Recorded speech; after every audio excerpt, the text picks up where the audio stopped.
ಬೆಂಗಳೂರು ಗ್ರಾಮಾಂತರ ಜಿಲ್ಲೆ ಹೊಸಕೋಟೆ ತಾಲೂಕಿನ ಕಾಳಪ್ಪನಹಳ್ಳಿ ಗ್ರಾಮದಲ್ಲಿ ನೆಲೆಸಿರುವ ಶ್ರೀ ಭದ್ರಕಾಳಿ ಸಮೇತ ಮುಖಂಡೇಶ್ವರ ಶಕ್ತಿ ಪೀಠದಲ್ಲಿ ಅಮಾವಾಸ್ಯೆ ಪ್ರಯುಕ್ತ ವಿಶೇಷ ಪೂಜಾ ಕಾರ್ಯಕ್ರಮಗಳು ನಡೆದಿದ್ದು ಸಾವಿರಾರು ಜನ ಭಕ್ತರು ಆಗಮಿಸಿ ದೇವರಿಗೆ ವಿಶೇಷ ಪೂಜೆ ಸಲ್ಲಿಸಿದ್ದಾರೆ. ಇನ್ನು ಈ ಶಕ್ತಿ ಪೀಠದ ವಿಶೇಷತೆಗಳು ಹಾಗೂ 5 ವಾರಗಳ ಕಾಲ ಇಲ್ಲಿ ಬಂದು ಪೂಜೆ ಸಲ್ಲಿಸಿದರೆ ತಮ್ಮ ಎಲ್ಲ ಕಷ್ಟಗಳಿಗೂ ಸಿದ್ಧಿ ದೊರೆಯಲಿದ್ದು, ಇಲ್ಲಿ ನಡೆಯುವ ಎಲ್ಲ ಪೂಜಾ ಕಾರ್ಯಕ್ರಮಗಳ ಬಗ್ಗೆ ವಿಶೇಷವಾಗಿ ಇಲ್ಲಿ ಶಕ್ತಿ ಪೀಠದ ಸಂಸ್ಥಾಪಕರು ಹಾಗೂ ಪ್ರಧಾನ ಅರ್ಚಕರಾದ ಶ್ರೀ ಕೆ.ಬಿ.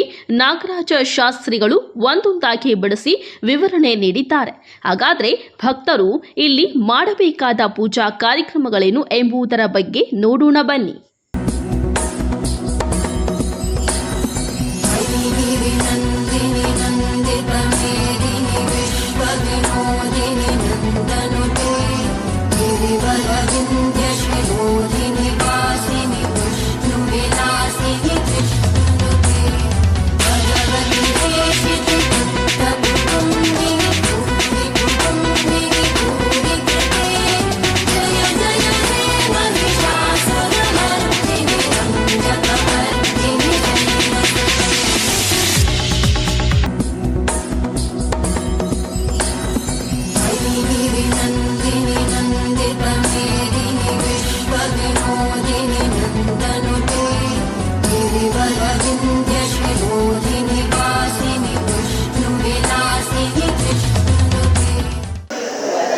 सर्वमंगले शिवे सर्वप्रसादिके शरण्ये त्र्यंबके गौरी नारायणे नमस्तुते. विश्वमंगले देवी च विश्वविद्याविनोदिनी लोकमाता नमस्तभ्यं. भद्रकाळ्यै नमः. रौद्रारोपे महाकाली भद्रकाली प्रसादिते मम गृहे वसतिं कालीं सर्वकार्यार्थं सर्ववरप्रदायिनी भद्रकाळ्यै नमः. मातृभ्यो नमः, पितृभ्यो नमः, आचार्यदेवताभ्यो नमः, गुरुदेवताभ्यो नमः. ಎಲ್ಲರಿಗೂ ನಮಸ್ಕಾರ. ನನ್ನ ಹೆಸರು ನಾಗರಾಜ್ ಶಾಸ್ತ್ರಿ ಅಂತ. ಈ ದೇವಸ್ಥಾನದ ಸಂಸ್ಥಾಪಕರು ಮತ್ತು ಪ್ರಧಾನ ಅರ್ಚಕರು. ಈ ಕ್ಷೇತ್ರ ಕಾಳಪ್ಪನಹಳ್ಳಿ ಒಂದು ಪುಟ್ಟ ಗ್ರಾಮದಲ್ಲಿ ನೆಲೆಸಿರುವಂಥದ್ದು ಶ್ರೀ ಭದ್ರಕಾಳಿ ಮುಖಂಡೇಶ್ವರ ಸಮೇತವಾಗಿ ನೆಲೆಸುವಂಥ ವಿಶೇಷವಾದ ಒಂದು ದೇವಸ್ಥಾನ. ಈ ಕ್ಷೇತ್ರದಲ್ಲಿ ಭದ್ರಕಾಳಿ ಸಮೇತವಾಗಿ ಮುಖಂಡೇಶ್ವರ ಹಾಗೂ ಮಹಾಕಾಲ ಭೈರವ ಹಾಗೂ ಚೌಡೇಶ್ವರಿ ಮಹಾಪ್ರತ್ಯಂಗರಿ ನಾಗದೇವತೆಗಳು ನೆಲೆಸಿರುವಂಥದ್ದು ವಿಶೇಷವಾದ ಒಂದು ಕ್ಷೇತ್ರ. ಈ ಕ್ಷೇತ್ರದಲ್ಲಿ ವಿಶೇಷವಾಗಿ ಪೂಜಾ ಕಾರ್ಯಗಳು ನಡೆಯುವಂಥದ್ದು ವಿಶೇಷವಾಗಿರುತ್ತೆ. ಮತ್ತು ಅಮಾವಾಸ್ಯೆ ಹುಣ್ಣಿಮೆಗಳಿಗೆ ಶುಕ್ರವಾರ, ಮಂಗಳವಾರ, ಭಾನುವಾರ ವಿಶೇಷವಾಗಿ ನಡೆಯುವಂಥದ್ದು ವಿಶೇಷವಾಗಿರುತ್ತೆ. ಈ ಕ್ಷೇತ್ರದಲ್ಲಿ ಏನಪ್ಪ ವಿಶೇಷ ಅಂತಂತಂದರೆ ಹರಕೆ ಕಟ್ಟುವಂಥದ್ದು ವಿಶೇಷವಾಗಿರುತ್ತೆ. ಈ ಕ್ಷೇತ್ರದಲ್ಲಿ ಮಾನವನ ಜೀವನದಲ್ಲಿ ಬರುವಂಥ ಎಲ್ಲ ಕಷ್ಟಗಳಿಗೆ ಪರಿಹಾರ ಕೊಡುವಂಥದ್ದು ಈ ಕ್ಷೇತ್ರದಲ್ಲಿ ಅಮ್ಮನವರ ಒಂದು ಅನುಗ್ರಹ ಇದೆ. ಏನಂತಂದರೆ ಮಾನವನ ಜೀವನದಲ್ಲಿ ಬರುವಂಥ ಎಲ್ಲ ಕಷ್ಟಗಳು ತನ್ನತನ ಕಷ್ಟಗಳಿಗೆ ಬಂದು ಆ ಕ್ಷೇತ್ರಕ್ಕೆ ಬಂದು ಅಮ್ಮನವರ ಸಂಕಲ್ಪ ಮಾಡ್ಕೊಂಡು ಹೋದಾಗ ಅವರ ಸಮಸ್ಯೆಗಳು ಶೀಘ್ರವಾಗಿ ಪರಿಹಾರ ಕೊಡುವಂಥದ್ದು ಈ ಕ್ಷೇತ್ರದಲ್ಲಿ ವಿಶೇಷ. ಏನಪ್ಪ ಅಂತಂದರೆ ಇಲ್ಲಿ ಶಿವಶಕ್ತಿ ಒಂದೇ ಗರ್ಭದ ಗುಡಿಯಲ್ಲಿರುವಂಥದ್ದು ವಿಶೇಷ. ಬಹಳಷ್ಟು ಶಕ್ತಿ ಇರುವಂಥದ್ದು ಈ ಕ್ಷೇತ್ರದಲ್ಲಿ. ಸಾಮಾನ್ಯವಾಗಿ ಬಲಭಾಗದಲ್ಲಿ ಶಿವನ ಪ್ರತಿಷ್ಠಾಪನೆ ಮಾಡಿರ್ತಾರೆ. ಈ ಕ್ಷೇತ್ರದಲ್ಲಿ ಅಮ್ಮನವರ ಸಂಕಲ್ಪದಂತೆ ಅಮ್ಮನ ಮುಂಭಾಗದಲ್ಲಿ ಶಿವಲಿಂಗನ ಪ್ರತಿಷ್ಠಾಪನೆ ಮಾಡಿ ಮುಖಂಡೇಶ್ವರ ಎಂಬ ಹೆಸರನ್ನಿಟ್ಟು ಹಿಂಭಾಗದಲ್ಲಿ ಅಮ್ಮನನ್ನು ಪ್ರತಿಷ್ಠಾಪನೆ ಮಾಡುವಂಥ ವಿಶೇಷವಾಗಿ ಈ ಕ್ಷೇತ್ರದಲ್ಲಿ.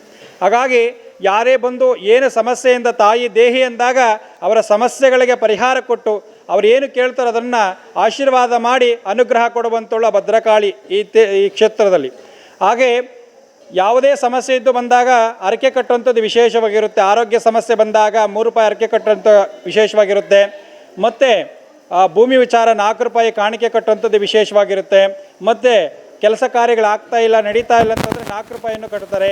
ಮತ್ತು ಜಮೀನು ವಿಚಾರ, ಕೋಟಿ ವಿಚಾರ, ಸಂತಾನ ವಿಚಾರ, ಮಕ್ಕಳ ವಿಚಾರ ಅಂತಂದಾಗ 7 ರೂಪಾಯಿ ಕಾಣಿಕೆಯನ್ನು ಕಟ್ತಾರೆ. ನರದೃಷ್ಟಿ, ರಾಹುಕೇತು ದೃಷ್ಟಿ ಇದ್ದಾಗ 8 ರೂಪಾಯಿ ಕಾಣಿಕೆಯನ್ನು ಕಟ್ಟಿ, ಮತ್ತು ಆರ್ಥಿಕ ಸಮಸ್ಯೆಗಳು, ಮನೆಯಲ್ಲಿ ಸಮಸ್ಯೆ, ಗಂಡ ಹೆಂಡತಿ ಜಗಳ, ಮತ್ತು ಮಕ್ಕಳಿಲ್ಲ ನೆಮ್ಮದಿ ಮತ್ತು ವಿದ್ಯಾಭ್ಯಾಸ, ಈ ಥರ ಸಮಸ್ಯೆಗಳಿಗೆ 11 ರೂಪಾಯಿಯನ್ನು ಕಟ್ಟಿ 5 ವಾರ ಸೇವೆ ಮಾಡುವುದಾಗ ಅವರ ಸಂಪೂರ್ಣವಾಗಿ ಅನುಗ್ರಹ ಕೊಡುವಂಥದ್ದು ಈ ಕ್ಷೇತ್ರದಲ್ಲಿ ಇರುತ್ತೆ. ಈ ಕ್ಷೇತ್ರದಲ್ಲಿ ಆ ಹರಕೆಯನ್ನು ಕಟ್ಟಿ ಆ ದೇವಾಲಯನ 9 ಪ್ರದಕ್ಷಿಣೆ ಹಾಕಿ ತದನಂತರ ಒಳಗಡೆ ಹೋಗಿ ಸಂಕಲ್ಪ ಮಾಡ್ಕೊಂಬೇಕು. ನೋಡಿ, ಯಾವುದೇ ಏನು ಕೇಳಿದ್ರು ಕೊಡಲ್ಲ. ಭಗವಂತನ ನೀವು ಕೇಳ್ಕೊಂಬೇಕು, ನಾವೇನು ಕಷ್ಟಕ್ಕಾಗಿ ನಾವು ಕಟ್ತಾ ಇದ್ದೀವಿ ಅದನ್ನು ನೆರವೇರಿಸ್ಕೊಡ್ತಾಯಿ ಅಂತೇಳಿ ಅಮ್ಮನಿಗೆ ಮತ್ತು ಶಿವನಿಗೆ ಇಬ್ಬರಿಗೂ ಒಪ್ಪಿಸಿ ಆ ಕಟ್ಟು ಹೋದಾಗ ಅವ್ರಿಗೇನು 5 ವಾರದಲ್ಲಿ ಅವ್ರು ಏನು ಕೆಲಸದಿಂದ ಕಟ್ಟು ಹೋಗಿರ್ತಾರೆ ಸಂಪೂರ್ಣವಾಗಿ ಅನುಗ್ರಹ ಕೊಡುವಂಥದ್ದು ವಿಶೇಷವಾಗಿರುತ್ತೆ. ಮತ್ತು ಇಲ್ಲಿ ಕೂಷ್ಮಾಂಡ ಅಂತಂದರೆ ಬೂದುಕುಂಬಳಕಾಯಿ ಭಾರಿ ವಿಶೇಷವಾದ ಒಂದು ದೀಪ. ಯಾಕಂತಂದರೆ ಭೈರವನಿಗೆ ಇಷ್ಟವಾದಂಥದ್ದು ಕೂಷ್ಮಾಂಡ ಮತ್ತು ಶಕ್ತಿ ದೇವತೆಗಳಿಗೆ ಇಷ್ಟವಾದಂಥ ಒಂದು ಕೂಷ್ಮಾಂಡ ದೀಪವನ್ನು ಹಚ್ಚೋದಾಗ ಮಾನವನ ಜೀವನದಲ್ಲಿ ಬರುವಂಥ ಎಲ್ಲ ಕರ್ಮಗಳನ್ನು ದೂರ ಮಾಡಿ ಮುಂದೆ ಬರುವಂಥ ದಿನಗಳಲ್ಲಿ ಶುಭ ಕೊಡುವಂಥದ್ದು ಆ ಕೂಷ್ಮಾಂಡದಲ್ಲಿ ಅಷ್ಟು ಶಕ್ತಿ ಇದೆ. ಮತ್ತು 3 ವಾರ ಬೂದ್ ಕುಂಬಳಕಾಯಿ ದೀಪ ಹಚ್ಚುವಂಥದ್ದು ವಿಶೇಷ. 4ನೇ ವಾರ ನಿಂಬೆಹಣ್ಣು ದೀಪ ಹಚ್ಚಿ ಆ ನವದುರ್ಗೆ ಸಲ್ಲುವಂಥದ್ದು ವಿಶೇಷ. 5ನೇ ವಾರ ಬೆಲ್ಲದ ದೀಪ ಅಂದರೆ ಶಿವನಿಗೆ ಪ್ರಿಯವಾದಂಥ ವಿಶೇಷವಾಗಿರುತ್ತೆ. ಆ ಬೆಲ್ಲದ ದೀಪ ಹಚ್ಚೋದಾಗ ನಮ್ಮ ಜೀವನದಲ್ಲಿ ಬರುವಂಥ ದಿನಗಳೆಲ್ಲ ಸಿಹಿಯಾಗಿ ಬರಲಿ ಅಂತೇಳಿ ಆ ಬೆಲ್ಲದ ದೀಪನ ಹಚ್ಚಿ ಕ್ಷೇತ್ರದಲ್ಲಿ 5 ವಾರ ಸೇವೆ ಮಾಡೋದಾಗ ಅವ್ರು ಏನು ಸಂಕಲ್ಪ ಇಟ್ಕೊಂಡು ಕೇಳ್ಕೊಂಡಿರ್ತಾರೋ ಸಂಪೂರ್ಣವಾಗಿ ಅನುಗ್ರಹ ಆಗಿರ್ತದೆ. ಮತ್ತು ವಿಶೇಷವಾಗಿ ಇಲ್ಲಿ ಮಂಗಳ ದ್ರವ್ಯ ಸ್ನಾನ ಅಂತ ಅಂದರೆ ಆ ಮಂಗಳ ದ್ರವ್ಯ ಸ್ನಾನ ಏನಪ್ಪ ಅಂತಂದರೆ ಆರೋಗ್ಯದಲ್ಲಿ ಸಮಸ್ಯೆ, ಭೂತ ಪ್ರೇತಗಳ ಕಾಟ, ಮಾಟ ಮಂತ್ರ ಯಂತ್ರಗಳ ದೋಷ, ನರದೃಷ್ಟಿ, ನಿದ್ರೆ ಬರ್ತಾ ಇಲ್ಲ, ಮತ್ತು ಆರೋಗ್ಯ ಸಮಸ್ಯೆಗಳಾಗ್ಲಾಗ್ಲು ಕೆಡುತ್ತಿದೆ ಅನ್ನೋ ಸಮಸ್ಯೆಗಳಿಗೆ ಇಲ್ಲಿ ಅಮ್ಮನವರಿಗೆ ಅಭಿಷೇಕ ಮಾಡಿದಂಥ ತೀರ್ಥ ಮತ್ತು ಸಾಲಿಗ್ರಾಮ, ಈ ಕ್ಷೇತ್ರದಲ್ಲಿ ವಿಶೇಷವಾಗಿರುವಂಥ ಸಾಲಿಗ್ರಾಮ ನರಸಿಂಹ ಸಾಲಿಗ್ರಾಮ, ಶಕ್ತಿ ಸಾಲಿಗ್ರಾಮ, ಸೂರ್ಯ ಸಾಲಿಗ್ರಾಮ ಮತ್ತು ನನ್ನ ಶಿವ ಸಾಲಿಗ್ರಾಮ, ಈ ಸಾಲಿಗ್ರಾಮಕ್ಕೆಲ್ಲ ಅಭಿಷೇಕ ಮಾಡಿ ಆ ನೀರನ್ನು ಆ ಮಂಗಳ ದ್ರವ್ಯಕ್ಕೆ ಮಿಕ್ಸ್ ಮಾಡಿ ಅದನ್ನು ಭಕ್ತರ ಮೇಲೆ ಆ ಪ್ರತ್ಯಂಗಿರಿ ದೇವಿಯ ವಿಗ್ರಹನ ಇಟ್ಟಾಗ ಆ ದ್ರವ್ಯನ ಮಂಗಳ ದ್ರವ್ಯ ಸ್ನಾನ ಮಾಡಿಸಿದಾಗ ಅವರಲ್ಲಿ ಏನೇ ಸಮಸ್ಯೆ ಇದ್ದರೂ ಸಹ ಶೀಘ್ರವಾಗಿ ಪರಿಹಾರ ಆಗುವಂಥದ್ದು ವಿಶೇಷವಾಗಿ ಕ್ಷೇತ್ರದಲ್ಲಿ. ಮತ್ತು ಆರ್ಥಿಕ ಸಮಸ್ಯೆ, ಶತ್ರುಗಳ ಬಾಧೆ, ಯಾಕಂತಂದರೆ ಜೀವನದಲ್ಲಿ ಬರುವಂಥದ್ದು ಸಮಸ್ಯೆ ಜಾಸ್ತಿ ಶತ್ರುಗಳಿಂದನೇ ನಮಗೆ. ಅದ್ರ 100ಕ್ಕೆ 10 ಜನ ಇರೇ ಇರ್ತಾರೆ. ನಮ್ಮನ್ನು ಏನೇ ಕೆಲಸ ಮಾಡೋಕ್ಕೆ ಹೋದ್ರು ನಮ್ಮನ್ನು ಇನ್ನಾಡ್ಕೊಂಡಿರ್ತಾರೆ, ಮತ್ತು ನಮ್ಮನ್ನು ಸುಮ್ಮಗಾದರೂ ಏನೇ ಮಾಡೋಕ್ಕೆ ಹೋದ್ರು ಹಿಂಜರಿಯೋದು, ಹಿಂದ್ಗಡೆ ಮಾತಾಡ್ಕೊಂಡು ಇದರ ಸಮಸ್ಯೆಗಳಿಗೆಲ್ಲ ಒಂದು ಪರಿಹಾರ ಕ್ಷೇತ್ರದಲ್ಲಿ. ಯಾಕಂದರೆ ಪ್ರತ್ಯಂಗಿ ದೇವಿ ಇದ್ದಾಗ ಆ ಮೆಣಸಿನಕಾಯಿಯನ್ನು ಲೇಪನೆ ಮಾಡಿ ಹೋದಾಗ ಅವರದಲ್ಲಿ 11 ದಿವಸ ಒಳಗೆ ಏನು ಅವರ ಶತ್ರುಗಳು ಅವರು ಸಂಕಲ್ಪ ಮಾಡಿರ್ತಾರೋ ಅವರ ಬಗ್ಗೆ ಕೆಟ್ಟದಾಡೋದು ನಿಲ್ಲಿಸ್ತಾರೆ, ಮತ್ತು ಅವ್ರ ಬಗ್ಗೆ ಏನೇ ಒಂದು ಅಪಪ್ರಚಾರ ಮಾಡೋದು ನಿಲ್ಲಿಸ್ತಾರೆ. ಕೆಟ್ಟದಾಗೋದು ಯಾರಿಗೂ ಇಲ್ಲ. ಕೆಟ್ಟದ್ದು ನಾವು ಯಾವತ್ತೂ ಬೇಡ್ಕೊಂಬಾರ್ದು, ಯಾರಿಗೂ ನಾವು ಕೆಟ್ಟದ್ದನ್ನು ಬಯಸಲೇಬಾರ್ದು. ನಾವೇನು ಬೇಡ್ಕೊಂಬೇಕಂತಂದರೆ ನಮ್ಮನ್ನು ಶತ್ರುಗಳು ನಮ್ಮನ್ನು ಕೆಟ್ಟದ್ದನ್ನು ಯಾವುದೂ ಬಯಸಬಾರ್ದು, ನಮಗೆ ಯಾವುದೇ ತೊಂದರೆ ಕೊಡಬಾರ್ದು ಅಂತೇಳಿ, ಅವ್ರಿಗೆ ತೊಂದರೆ ಆಗಬಾರ್ದು, ಮತ್ತು ನಮ್ಮ ಬಗ್ಗೆ ಏನು ನಾವು ಅವರು ಕೆಟ್ಟದಾಗಿ ಮಾತಾಡ್ಕೊಂಬಾರ್ದು ಅಂತೇಳಿ ಅಮ್ಮನವರು ಸಂಕಲ್ಪ ಮಾಡಿ ಮೆಣಸಿನಕಾಯಿಯನ್ನು ತಂದು ಆ ಒಳಕಲ್ಲಲ್ಲಿ ರುಬ್ಬಿ ಅಮ್ಮನವರಿಗೆ ಲೇಪನೆ ಮಾಡಿದಾಗ ಅವ್ರು ಏನು ಸಂಕಲ್ಪ ಇಟ್ಕೊಂಡು ಮಾಡಿರ್ತಾರೋ ಆ ಸಂಪೂರ್ಣವಾಗಿ ಆಗೋವಂಥದ್ದು ವಿಶೇಷ. ಅಮ್ಮನಲ್ಲಿ ಕ್ಷಮೆ ಇಡಬೇಕು ನಾವು, ಯಾಕಂತಂದರೆ ಮೆಣಸಿನ್ಕಾಯಿ ನಾವೇ ಪಟ್ಟಾಕೊಂಡ್ರೆ ಇರೋಕ್ಕಾಗಲ್ಲ. ನಾವು ರುಬ್ಬಿ ಇಡಬೇಕಾದ್ರೆ ಅಮ್ಮನಿಗೆ ಸಂಕಲ್ಪ ಮಾಡಬೇಕು, ಅಮ್ಮ ತಾಯಿ ಇವತ್ತು ನನ್ನ ಕೆಲಸ ಆಗಬೇಕು, ಹಾಗಾಗಿ ನಿನಗೆ ಖಾರದ ಪದಾರ್ಥವನ್ನು ಲೇಪನೆ ಮಾಡ್ತಿದ್ದೇವೆ, ಆ ಕೆಲಸ ಆದ ನಂತರ ಬಂದು ನಿನಗೆ ಮೊಸರನ್ನು ನಾನು ನೈವೇದ್ಯ ಮಾಡ್ತೀನಿ ಅಂತೇಳಿ ಸಂಕಲ್ಪ ಮಾಡ್ಕೊಂಡು ಹೋದಾಗ ಅದು ಶೀಘ್ರವಾಗಿ ತುಂಬ ಅದ್ಭುತವಾದ ಶಕ್ತಿ ಮತ್ತು ಆ ಶೀಘ್ರ ಫಲ ಕೊಡುವಂಥದ್ದು ಆ ಮೆಣಸಿನಕಾಯಿ ರುಬ್ಬೋಗುವಂಥದ್ದು ವಿಶೇಷವಾಗಿ. ಮತ್ತು ಈ ಕ್ಷೇತ್ರದಲ್ಲಿ ಅಮಾವಾಸ್ಯೆಗೆ ವಿಶೇಷವಾಗಿ ಪ್ರತ್ಯಂಗಿರಿ ಯಾಗ ಇರ್ತದೆ. ಸಂಜೆ 6 ಗಂಟೆಗೆ ಪ್ರಾರಂಭ ಆಗ್ತದೆ, 9 ಗಂಟೆವರೆಗೂ ಆ ಮಹಾಪ್ರತ್ಯಂಗಿರಿ ಯಾಗ ಅಂತಂದರೆ ಜೀವನದಲ್ಲಿ ಬರುವಂಥ ಎಲ್ಲ ಕಷ್ಟಗಳು ಅವರ ಅಕ್ಷರದಲ್ಲಿದೆ. ಪ್ರತ್ಯಂಗಿರಿ ಅಂತಂದರೆ ಬಾಧೆಗಳನ್ನು ನಿವಾರಣೆ ಮಾಡುವಂಥದ್ದು ಆ ಪ್ರತ್ಯಂಗಿರಿ ದೇವಿಯ ಒಂದು ರೂಪ. ಯಾಕಂತಂದರೆ ಕಲಿಯುಗದಲ್ಲಿ ಆ ದೇವಿಯ ಒಂದು ಅನುಗ್ರಹ ಮತ್ತು ಆ ದೇವಿಯ ಒಂದು ಶಕ್ತಿಯಿಂದ ಮಾನವನ ಜೀವನದಲ್ಲಿ ಬರುವಂಥ ಎಲ್ಲ ಕಷ್ಟಗಳಿಗೆ ಆ ತಾಯಿ ಮೊರೆ ಹೋದಾಗ ಸಂಪೂರ್ಣವಾಗಿ ಪರಿಹಾರ ಕೊಡುವಂಥದ್ದು ಆ ಪ್ರತ್ಯಂಗಿರಿ ದೇವಿಯ ಒಂದು ವಿಶೇಷವಾಗಿರುತ್ತೆ. ಯಾಕಂತಂದರೆ ಪ್ರತ್ಯಂಗಿರಿ ಅಂತಂದರೆ ಉಗ್ರ ರೂಪ ಆಗಿರುವಂಥವಳು, ಸಿಂಹ ರೂಪವಳು ಅಂತವಳು. ಯಾಕೆ ಸಾಮಾನ್ಯವಾಗಿ ಆ ಪ್ರತ್ಯಂಗಿರಿ ದೇವಿ ಆರಾಧನೆ ಮಾಡಲ್ಲ. ಯಾಕಂತಂದರೆ ಅವರಿಗೆ ಕೊಡುವಂಥದ್ದೆಲ್ಲ ಖಾರವಾದ ಪದಾರ್ಥಗಳನ್ನು ಕೊಟ್ಟು ಆ ಹೋಮಕ್ಕೆ ಅರ್ಪಣೆ ಮಾಡಿದಾಗ ನಾವೇನು ಸಂಕಲ್ಪದಿಂದ ಕೂತಿರ್ತೀವೋ ಅದು ಸಂಪೂರ್ಣವಾಗಿ ಅನುಗ್ರಹ ಕೊಡುವಂಥದ್ದು ಆ ಪ್ರತ್ಯಂಗಿರಿ ದೇವಿಯ ಒಂದು ಕೆಲಸ. ಯಾಕಂತಂದರೆ ಅದು ಕೊಡುವಂಥದ್ದು ಮೆಣಸಿನಕಾಯಿ, ಕಾಳು ಮೆಣಸು, ಉಪ್ಪು, ಬಿಳಿ ಸಾಸಿವೆ, ಕರಿ ಎಳ್ಳು, ಬೆಳ್ಳುಳ್ಳಿಗಳನ್ನು ಕೊಟ್ಟು ಅಮ್ಮನಿಗೆ ಅರ್ಪಣೆ ಮಾಡುವಂಥದ್ದು ವಿಷಯ. ಎಲ್ಲ ಖಾರವಾದ ಪದಾರ್ಥಗಳನ್ನೇ ಕೊಟ್ಟು ಅರ್ಪಣೆ ಮಾಡುವಂಥದ್ದು. ಇಂದಿನ ಕಾಲದಲ್ಲಿ ನಮಗೇನಾದರೂ ಹುಷಾರಿಲ್ಲ ಅಂತಂದಾಗ ಹಿರಿಕರು ಏನು ಮಾಡ್ತಾಯಿದ್ರು ಅಂದರೆ ಮೆಣಸಿನಕಾಯಿ, ಸಾಸಿವೆ, ಉಪ್ಪುಗಳನ್ನು ಹಾಕಿ ಇಳಿ ತೆಗೆದು ಒಲೆಯಲ್ಲಿ ಹಾಕ್ತಾಯಿದ್ರು. ಅದು ಇಲ್ಲಿಗೆ ಮಾಡ್ತಾಯಿಲ್ಲ ಯಾರನ್ನೀಗ. ಯಾಕಂತಂದರೆ ಎಲ್ಲ ಒಲೆಲ್ಲ ಹೋಗಿ ಗ್ಯಾಸ್ಗಳು ಬಂದುಬಿಟ್ಟಿದೆ. ಆ ಇಳಿ ತೆಗೆದು ಹಾಕಿದಾಗ ಮೈ ಕೈ ನೋವಿರಲಿ, ಹೊಟ್ಟೆ ನೋವಿರಲಿ ಎಲ್ಲ ಸಂಪೂರ್ಣವಾಗಿ ಹೋಗೋದು. ಅದೇ ಪ್ರಕಾರವಾಗಿ ಆ ಪ್ರತ್ಯಂಗಿರಿ ದೇವಿಗೆ ಅಂತಂದರೆ ಮೆಣಸಿನಕಾಯಿ ಅಂತಂದರೆ ನಮ್ಮಲ್ಲಿ ಯಾವುದೇ ವಾಮಾಚಾರದ ಪ್ರಯೋಗ ಆಗಿದ್ದರೆ ಅದರಲ್ಲಿ ಹೆಂಗೆ ಸಿಡಿತದೋ ಅದೇ ಥರ ಸಿಡಿದು ಹೋಗುವಂಥದ್ದು ವಿಶೇಷವಾಗಿರುತ್ತೆ. ಮತ್ತು ಕಾಳುಮೆಣಸು ಅಂದರೆ ಆಂಜನೇಯನ ಸ್ವರೂಪ, ಪ್ರಿಯವಾದ್ದು ಆಂಜನೇಯನಿಗೆ. ಯಾಕಂತಂದರೆ ಅದರಲ್ಲಿ ಯಾವುದೇ ಒಂದು ಪ್ರಯೋಗ ಮತ್ತು ಯಾವುದೇ ಚಂಡಿ ಪ್ರಯೋಗ ಆಗಿರಲಿ, ಯಾವುದೇ ಒಂದು ಶಕ್ತಿ ಪ್ರಯೋಗ ಆಗಿರಲಿ, ಯಾವುದೇ ಒಂದು ದುಷ್ಟಶಕ್ತಿಗಳಿಂದ ಸಮಸ್ಯೆ ಆಗಿದ್ದರೆ ಅದನ್ನು ಇಳಿ ತೆಗೆದು ಹಾಕಿದಾಗ ಅದು ಸಂಪೂರ್ಣವಾಗಿ ಹೋಗುವಂಥದ್ದು ವಿಶೇಷವಾಗಿರುತ್ತೆ. ಮತ್ತು ಬಿಳಿ ಸಾಸಿವೆ ಮತ್ತು ನಮಗೆ ಇರುವಂಥ ದೃಷ್ಟಿದೋಷಗಳನ್ನು ಪರಿಹಾರ ಮಾಡುವಂತೆ, ಮತ್ತು ಉಪ್ಪು, ಕಲ್ಲುಪ್ಪು ನಮಗೆ ಅಕಾಲ ಮೃತ್ಯುಗಳಿಂದ ಪರಿಹಾರ ಮಾಡುವಂಥದ್ದು ವಿಶೇಷ. ಯಾಕಂತಂದರೆ ಆ ಕಲ್ಲುಪ್ಪು ಅಂತಂದರೆ ಮೃತ್ಯುಂಜಯನ ಒಂದು ಸಂಕೇತ. ಆ ಮೃತ್ಯುಂಜಯನ ಕಲ್ಲುಪ್ಪನ್ನು ನಾವು ಇಳಿ ತೆಗೆದೋದಾಗ ಮಧ್ಯದಲ್ಲಿ ಬರುವಂಥ ಜೀವನದಲ್ಲಿ 3 ಗಂಡಾಂತರ ಬರುತ್ತೆ ಮಾನವನಿಗೆ. ಆ ಗಂಡಾಂತರ ಪಾರಾದಾಗ ಭಗವಂತನ ಎಷ್ಟು ಆಯುಸ್ಸು ಕೊಟ್ಟಿರ್ತಾನೋ ಅಷ್ಟು ಬದುಕುವಂಥದ್ದು ವಿಶೇಷವಾಗಿರುತ್ತೆ. ಯಾಕಂತಂದರೆ ಆ ಗಂಡಾಂತರ ಪಾರ ಆಗುವಂಥದ್ದು ವಿಶೇಷವಾಗಿ. ಯಾಕಂದರೆ ಕಾಲ ಮೃತ್ಯು, ಮಧ್ಯದಲ್ಲಿ ಬರುವಂಥ ಮೃತ್ಯುಗಂಡಕಗಳನ್ನು ಮತ್ತು ವಾಹನದಲ್ಲಿ ಬರುವಂಥ ಗಂಡಾಂತರಗಳನ್ನು ಈ ಥರ ಸಮಸ್ಯೆಗಳನ್ನು ಆ ಉಪ್ಪಿನಿಂದ ಇಳಿ ತೆಗೆದುಹಾಕಿದಾಗ ಸಂಪೂರ್ಣವಾಗಿ ಪರಿಹಾರ ಆಗುವಂಥದ್ದು ವಿಶೇಷವಾಗಿರುತ್ತೆ.